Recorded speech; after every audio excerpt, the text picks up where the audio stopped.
Assalamualaikum warahmatullahi wabarakatuh. Tepangkeun wasta abdi Cindy Putri Andini ti kelas 11 IPA 3. Abdi bade nyaritakeun deui eusi novel Si Passer. Identitas buku, judul buku Si Passer, pangarang Tatang Sumarsono. Kandel buku 64 kaca, tahun terbit 2017. Ieu buku teh nyaritakeun hiji budak anu ngaranna Eson jeung bapa nu ngaranna Pa Yeye. Dina hiji mangsa arindit ka kebonna, bari dituturkeun ku piaraanana anu diaranan Si Putih jeung Si Buntung. Sabut keur gawe di kebon, Eson jeung Pa Yeye kagarewahkeun ku sato anu sajorelat ngajlek ka tempat nu bahla rungkun gigireun susukan tempat Eson jeung Pa Yeye digarawe.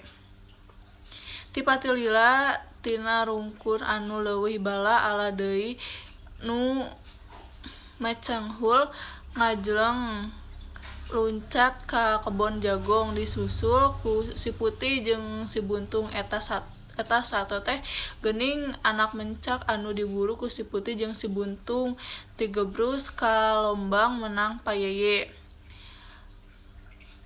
Eta mencak suku tukangna beunang digegel ku Si Putih. Eson jeung Pa Yeye buru-buru nyamperkeun eta mencak tuluy ditulungan dibawa ka imah suku mencak anu getihan diubaran ku Pa Yeye jeung Eson.